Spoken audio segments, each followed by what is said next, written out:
Welcome to our YouTube channel click to success.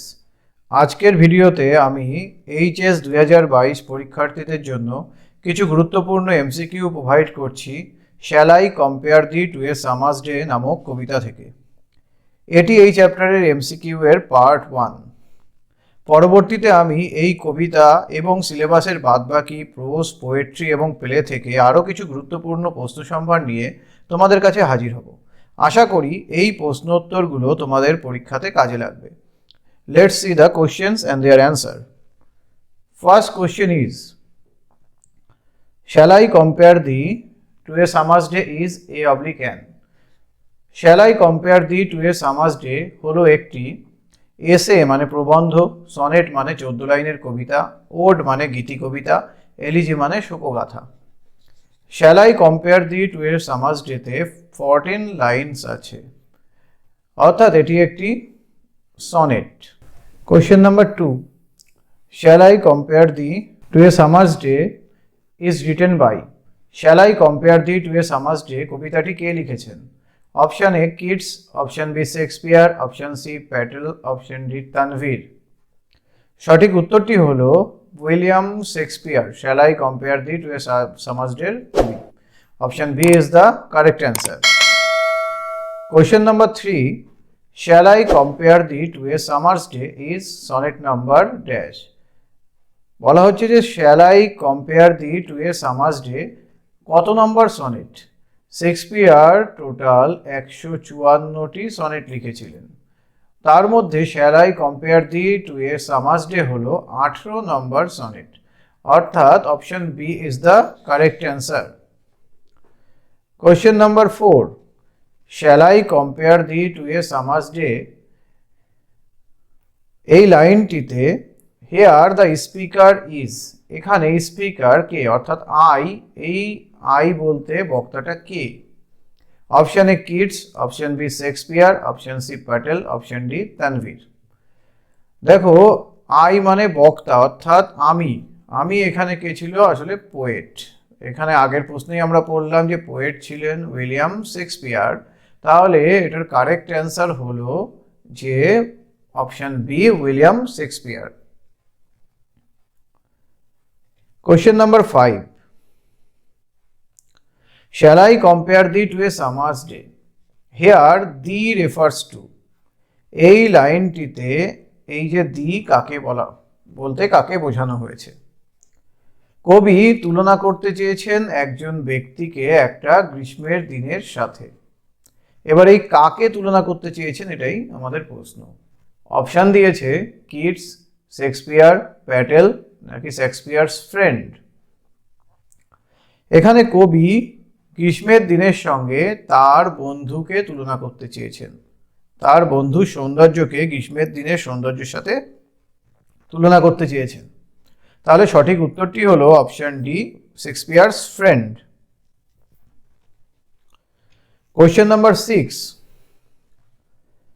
Shall I compare thee to a summer's day starts with a oblique an. যে কবিতাটা Shall I compare thee to a summer's day নামে পরিচিত, সেটা শুরু হয়েছে কি দিয়ে? Option A বলেছে কোশ্চেন দিয়ে অর্থাৎ জিজ্ঞাসাবোধক চিহ্ন দিয়ে, অপশন বি বলেছে এক্সক্লামেশন অর্থাৎ বিস্ময়বোধক দিয়ে, অপশন সি স্টেটমেন্ট মানে একটা বক্তব্য দিয়ে, অপশন ডি একটা অপটেটিভ সেন্টেন্স দিয়ে অর্থাৎ ইচ্ছা বা প্রার্থনা সূচক একটা বাক্য দিয়ে। Shall I compare thee to a summer's day এই কবিতাটির প্রথম লাইনের শেষে একটা জিজ্ঞাসাবোধক চিহ্ন ছিল, তাহলে এটা শুরু হয়েছে কবিতাটা একটা জিজ্ঞাসাবোধক বাক্য দিয়ে, অর্থাৎ অপশন এ হলো সঠিক answer. Question number 7. The sonnet is addressed to the poet's dash. Sonnet অর্থাৎ সনেট নাম্বার 18 অর্থাৎ Shall I compare thee to a summer's day এটা অ্যাড্রেস করা হয়েছে মানে কাকে উদ্দেশ্য করে বলেছে? তো বলা হচ্ছে কবির প্রথম বলেছে ফ্রেন্ড বন্ধুকে, অপশন বি লেডি লাভ নাকি তার প্রিয়তমাকে, অপশন সি ওয়াইফ তার স্ত্রীকে নাকি তার ফলোয়ার্সদের অর্থাৎ তার অনুগামীদের উৎসর্গ করে বলা হয়েছে।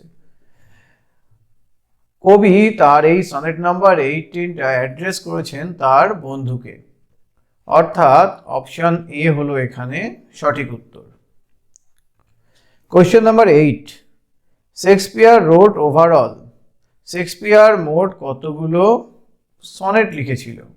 Option A 145, option B 254, option C 154, option D 252। আমি আগের একটা কোশ্চেনে অলরেডি বলেছিলাম যে শেক্সপিয়ার টোটাল 154 সনেটস লিখেছিলেন। তাহলে সে অনুযায়ী কারেক্ট অ্যান্সার হলো option C. Question number 9, shall I compare thee to a summer's day? এই যে লাইনটাতে বলেছে যে দ্য আর্কেইক ওয়ার্ড দি, এই যে লাইনটাতে দি আছে এটা একটা আর্কেইক ওয়ার্ড অর্থাৎ প্রাচীন শব্দ। সেই দি কথার মানে কি সেটা জানতে চেয়েছে। অপশন এ বলেছে আই অর্থাৎ আমি, অপশন বি ইউ মানে তুমি বা তোমাকে, অপশন সি উই মানে আমরা, অপশন ডি রাইটার অর্থাৎ লেখককে বোঝাতে চেয়েছে।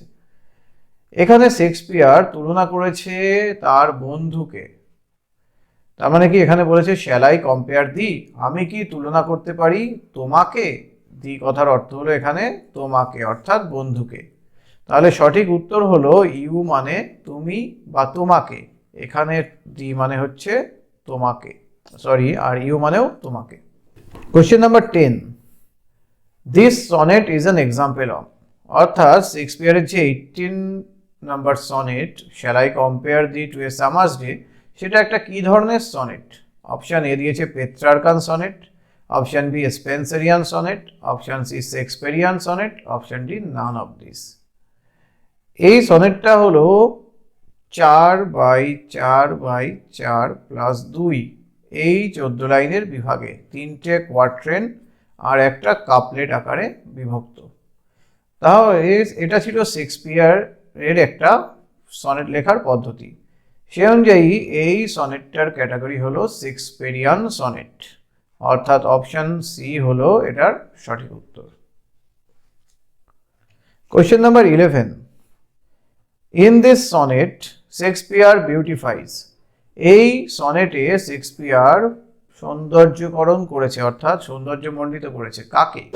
অপশন এ সামার গ্রীষ্মকে, অপশন বি অল সিজন সমস্ত ঋতুগুলোকে, অপশন সি হিজ মিস্ট্রেস তার স্ত্রীকে, অপশন ডি হিজ ফ্রেন্ড তার বন্ধুকে।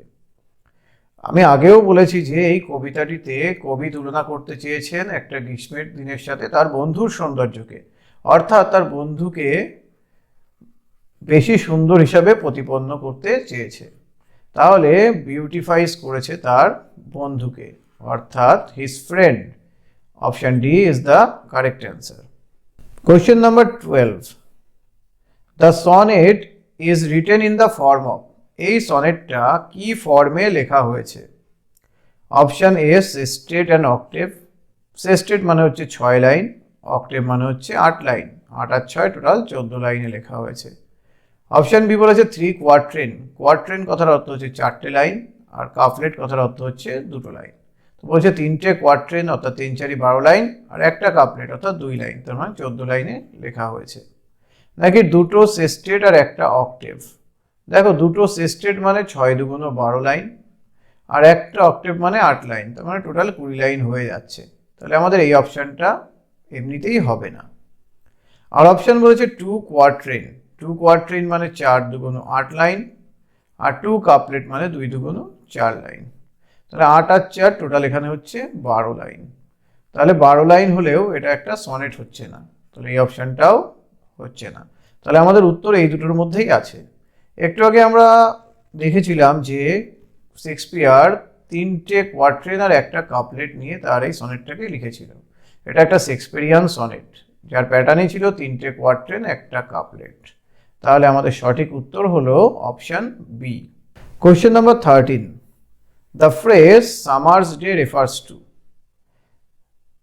সামার্স ডে এই ফ্রেজ অর্থাৎ এই শব্দগুচ্ছটা বলতে বোঝানো হয়েছে কাকে? অপশন এ সামার উইন্ড গ্রীষ্মের বাতাসকে, অপশন বি সামার সিজন নাকি গ্রীষ্ম ঋতুটাকে, ফ্লাওয়ার্স অফ সিজন নাকি ফ্লাওয়ার্স অফ সামার অর্থাৎ গ্রীষ্মের ফুলগুলোকে, নাকি অল অফ দ্য অ্যাভো এই সব কটাকে। সামার ডে আসলে প্রতিনিধিত্ব করছে সামার সিজনকে, অর্থাৎ সঠিক উত্তরটি হলো option B summer season. Question number 14, এটা পরীক্ষাতে এসেছিল প্রিভিয়াস ইয়ার্স কোশ্চেন একটা। দেখো কোশ্চেনটা কি বলেছে, the darling birds are shaken by rough winds in. Darling birds অর্থাৎ প্রিয় কুড়িগুলো ঝরে পড়ে ঝোড়ো হাওয়ার দ্বারা, সেটা কোন সময়?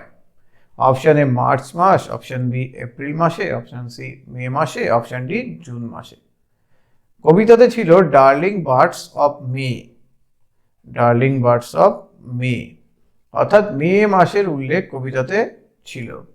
তাহলে এখানে রাফ উইন্ডসও প্রবাহিত হয়েছিল মে মাসে, অর্থাৎ অপশান সি হলো এখানে সঠিক উত্তর, যে মে মাসে ফুলের কুড়িগুলো ঝরে পড়ে ঝোড়ো হাওয়ার দ্বারা। Question number 15, the month mentioned in the poem is. এই কবিতাটিতে কোন মাসের কথা বলা হয়েছে? একটু আগে আমরা দেখলাম যে আগের কোশ্চেনেই বলেছি যে এখানে মে মাসের ফুলের কুড়িগুলোর কথা বলা হয়েছিল। তাহলে সেই অনুযায়ী অপশানে দিয়েছে এপ্রিল, মে, মার্চ, জুলাই। তাহলে এই চারটে অপশানের মধ্যে দেখো মে মাসটা হলো আমাদের অ্যান্সার, যে এই কবিতাটিতে মে মাসের উল্লেখ করা হয়েছে। Question number 16, rough wind shake, ঝোড়ো বাতাসটা নাড়িয়ে দিয়ে যায় বা ঝরিয়ে দিয়ে যায়। অপশান এ অল ট্রিজ, সমস্ত গাছপালাগুলোকে, অপশান বি অল বার্ডস, সমস্ত পাখিগুলোকে, option C birds of May, May মাসের ফুলের কুড়িগুলোকে, অপশান ডি হাউসেস, ঘর বাড়িগুলোকে। রাফ উইন্ডস কি করে? মে মাসের প্রিয় ফুলের কুড়িগুলোকে ঝরিয়ে দিয়ে যায়। তাহলে সঠিক উত্তরটি হলো option C birds of May. Question number 17, thou art more lovely. Question, here art refers two.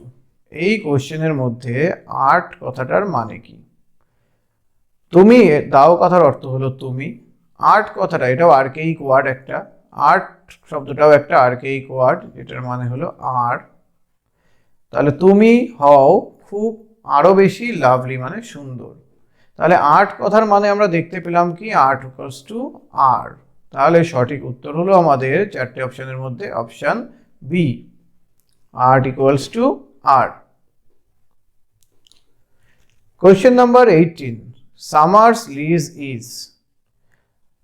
কবি কবিতাটিতে বলতে চেয়েছে যে সামার যে সময়টা প্রকৃতির কাছ থেকে লিজ বা ধার নিয়েছে সেই সময়টা হয় কেমন? দেখো অপশন দিয়েছে লং লাস্টিং, সেটা অনেক দিন ধরে থাকবে। অপশন বি বলছে শর্ট লিভ, খুব কম সময়ের জন্য স্থির হবে। অপশন সি এটার্নাল, মানে চিরন্তনভাবে থাকবে, অর্থাৎ সামার পুরো সারা জীবনের জন্য লিজ নিয়েছে। Option D none of this, এদের মধ্যে কেউ নয়। গ্রীষ্ম ঋতুটা প্রকৃতিতে খুব ক্ষণস্থায়ী এবং এর সৌন্দর্যও ক্ষণস্থায়ী। তাহলে সেই অনুযায়ী সামার লিজটাও বলা যেতে পারে যে খুবই ক্ষণস্থায়ী, অর্থাৎ সামার যে টাইমটা প্রকৃতির কাছ থেকে নিয়েছে সেই টাইমটা তার সৌন্দর্য বিকাশের ক্ষেত্রে যথেষ্ট কম। অর্থাৎ এখানে সঠিক উত্তরটি হলো যে সামার হলো short lived. Option B is the correct answer. Question number 19, the winds that blow in summer in Shakespeare sonnet 18 are. যে বাতাস প্রবাহিত হচ্ছিল শেক্সপিয়ারের 18 নম্বর সনেটে সেটা কেমন ছিল? অপশন এ উইক, মানে খুব দুর্বল ছিল। অপশন বি হট, মানে গরম ছিল। অপশন সি রাফ, মানে ঝোড়ো হাওয়া ছিল। অপশন ডি কোল্ড, মানে শীতল হাওয়া ছিল। তো আমরা এর আগে অনেকগুলো কোশ্চেনেই পড়ে ফেলেছিলাম যে কোশ্চেনগুলোতে এরকম ছিল, rough winds do shake the darling birds of মে। যে উইন্ডসগুলো কেমন ছিল? রাফ, মানে ঝোড়ো হাওয়া ছিল। তাহলে সেই অনুযায়ী আমাদের সঠিক উত্তরটি হলো option C. Question number 20, the poet's friend is more lovely and more temperate than. কবির বন্ধু হলো আরো বেশি সুন্দর আর আরো বেশি সহিষ্ণু কার থেকে? অপশান এ দিয়েছে উইন্টার মর্নিং, একটা শীতের সকালের থেকে। Option B a summer's day, একটা গ্রীষ্ম দিনের থেকে।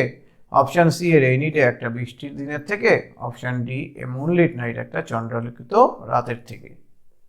আমরা প্রথম থেকেই দেখে আসছি, প্রথম লাইনেই কবিতার কি ছিল যে shall I compare thee to a summer's day, অর্থাৎ কবি তুলনা করতে চেয়েছে বন্ধুর সাথে কার?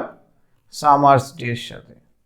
তাহলে বন্ধু বেশি সুন্দর হবে নিঃসন্দেহে এই সামার্স ডের সাথে, সামার ডের থেকে। তাহলে আমাদের সঠিক উত্তরটি কি হওয়া উচিত? যে more lovely and more temperate ছিল কবির বন্ধু কার থেকে? সামার্স ডের থেকে। অর্থাৎ option B is the correct answer. Question number 21, rough wind refers to. Rough wind অর্থাৎ ঝোড়ো বাতাস বলতে বোঝানো হয়েছে option A calm and quiet atmosphere, একটা শান্ত নিস্তব্ধ আবহাওয়া। অপশন বি স্টর্মি উইন্ডস মানে ঝোড়ো বাতাস সমূহ, সানি ডে নাকি সূর্যালোকিত দিন, নাকি হট সামার ডে গরম গ্রীষ্মের দিনকে। রাফ মানে কি? ঝোড়ো, আর উইন্ডস মানে হাওয়া। তাহলে ঝোড়ো হাওয়া মানে কি? ঝড় যুক্ত হাওয়া, তার মানে স্টর্মি উইন্ডস, এই অপশনটা ঠিক হবে। তাহলে এখানে রাফ উইন্ডস বলতে বোঝানো হয়েছে ঝোড়ো হাওয়াকে অর্থাৎ স্টর্মি উইন্ডসকে। Question number 22, thou art more lovely and more temperate। আগেও এক কোশ্চেনটা দিয়ে, এই লাইনটা দিয়ে একটা কোশ্চেন ছিল, সেখানে আর্টের মানে জিজ্ঞাসা করা হয়েছিল, যেটা আমরা দেখেছিলাম আর্ট ইকুয়ালস টু আর। এবার কোশ্চেন করা হয়েছে হিয়ার দাও রেফার্স টু, অর্থাৎ এই বাক্যের সাবজেক্ট যে দাও, এটা একটা আর্কেইক ওয়ার্ড, আর্কেইক ওয়ার্ড, এটার মানে জানতে চাওয়া হয়েছে বা এর রেফার্স করতে বলেছে কাকে। এই দাও বলতে কাকে বোঝানো হয়েছে? বলেছে কবির নেইবার, অপশন এ হচ্ছে নেইবার অর্থাৎ প্রতিবেশীকে, অপশন বি ফ্রেন্ড বন্ধুকে, অপশন সি মাদার মাকে, অপশন ডি এনিমি মানে শত্রুকে। এখানে কবির বন্ধুকে বলা হয়েছিল যে সে আরো বেশি সুন্দর এবং সহিষ্ণু সামার্স ডের থেকে, সামার্স ডের থেকে। তাহলে কবির বন্ধুর সাথেই সামার্স ডের তুলনা করা হয়েছিল। তাহলে এখানে দাও কথার অর্থ হচ্ছে মানে তুমি হলে, তুমি অর্থাৎ হচ্ছে তার বন্ধু, অর্থাৎ অপশন বি হলো এখানে সঠিক উত্তর। কোয়েশ্চেন নাম্বার 23, খুব ইম্পর্টেন্ট একটা কোয়েশ্চেন এটা। The I of haven refers to. I of haven তার মানে স্বর্গের যে চোখ বলতে কাকে বোঝানো হয়েছে? অপশন এ বলেছে দ্য মুন চাঁদকে, অপশন বি দ্য স্টার তারাকে, অপশন সি দ্য সান সূর্যকে, অপশন ডি দ্য কমেট অর্থাৎ ধূমকেতুকে। আই অফ হেভেন বলতে বোঝানো হয়েছে সূর্যকে, অর্থাৎ সঠিক উত্তরটি হলো option C. Next question, the flowers of summer are shaken by. গ্রীষ্মের সময় ফুলগুলো ঝরে যায় কার দ্বারা? অপশন এ হিট ওয়েভ মানে তীব্র প্রবাহ, উষ্ণ প্রবাহের দ্বারা, নর্থ উইন্ড উত্তরে বাতাসের দ্বারা, জেন্টেল ব্রিজ মানে মৃদুমন্দ বাতাসের দ্বারা, নাকি রাফ উইন্ডস মানে ঝোড়ো হাওয়ার দ্বারা। Flowers of summer are shaken by the rough winds of May. তাহলে অপশন ডি হলো এখানে সঠিক অ্যান্সার। কোয়েশ্চেন নাম্বার 25, the season to which the poet thinks of comparing his friend is। কবি যে ঋতুর সাথে তার বন্ধুর তুলনা করবে বলে ভাবছে সেটা হলো option A winter, option B spring, option C autumn, option D summer. কবি তার বন্ধুর সৌন্দর্যকে একটা গ্রীষ্মের সৌন্দর্যের সাথে তুলনা করতে চেয়েছে, অর্থাৎ অপশন ডি হলো এখানে সঠিক উত্তর। আজকে এই চ্যাপ্টার থেকে আমি 25 কোশ্চেন্স করালাম। এই চ্যাপ্টারের আরও কিছু গুরুত্বপূর্ণ কোশ্চেন নিয়ে আমি পরবর্তীতে তোমাদের সামনে হাজির হব। ততদিন পর্যন্ত দেখতে থাকো এবং পড়াশোনাকে এনজয় করো। Thank you very much. Enjoy learning.